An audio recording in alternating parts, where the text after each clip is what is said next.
How are we doing today? Today we're taking a look at a Zinger by Crossroads RV. So to start in the front, you have your electric tongue jack. You have two switches on it. The first switch is your light. You can turn it on and off. Light's on the bottom. The second one is your up and down. Up is up, down is down on this one. Behind that, you have your two 20-pound LP tanks with an automatic switchover regulator. Whichever way the indicator's pointing is the tank it's going to pull from first.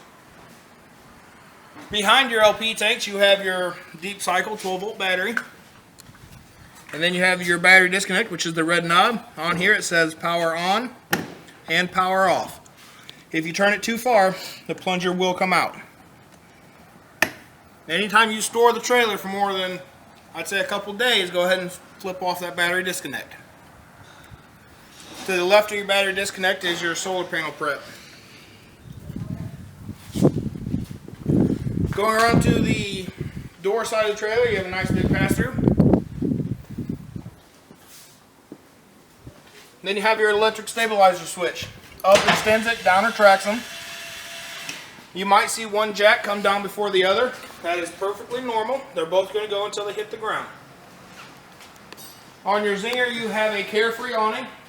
It is adjustable right here by pinching in on the two buttons, and you can slide it in and out. You have to adjust them both the same so that your awning retracts properly. The entrance door is on a friction hinge. And then you have the LCI solid steps that just flip up inside the door when you travel.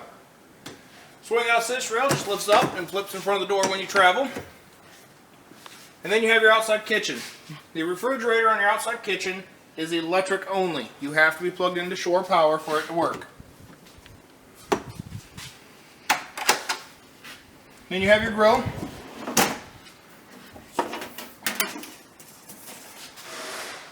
To light the grill, you have a sparker. So when you turn it, it's going to spark itself. You do have to hook up your LP hose, which just pulls out of your opening. And then underneath the trailer, you have your quick connect LP line. Your baggage door is held up with a keeper on the right hand side.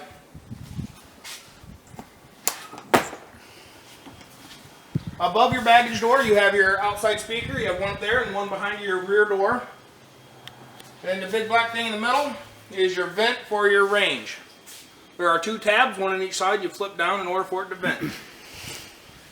Your outside 110 outlet, an outside coax connection to bring a TV outside if you chose. And then you have your furnace exhaust. Don't set anything in front of it. Your axles on here are easy lube axles, so that black plug comes out. And behind that's a rubber plug. And behind that's a grease cert. When you grease your axles, you want to make sure you're using a manual grease gun. Don't use electric. And when you feel resistance, you want to stop. They recommend you grease your axles 1 year or 10,000 miles. Behind your rear door, of course, you have your speaker. And then you have your black tank flush. Once you drain your black tank, you just hook a hose up right there and it sprays the inside of your black holding tank. These steps on the rear of the trailer are your traditional travel trailer steps. They just fold up inside themselves. On the rear of the trailer, you have your ladder to get up on your roof. Again, you want to get up there about every 6 months, check all your caulking. You are prepped to have a backup camera right in the center. And your spare tire is mounted to your bumper. Your bumper plugs do pull out right here. And then you can store a sewer hose in there. And behind this lid, you have your cable and satellite connections if you had campground cable or a satellite dish that you wanted to hook up. Rear storage is underneath your bed as well. You can access that. In between your slide outs is where your sewer drains are. Black handles for your black tank, gray handles for your gray tank. And then you have your 50 amp service. And then going towards the front of the trailer,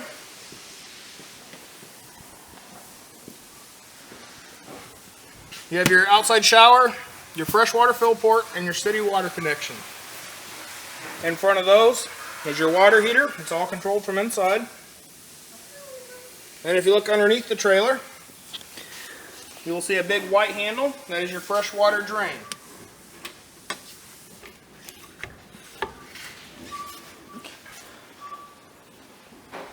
Driver's side of your pass-through, you have your power cord and your manual cranks. In your starter kit, you have a sewer hose, water hose, black tank treatments, as well as RV toilet paper.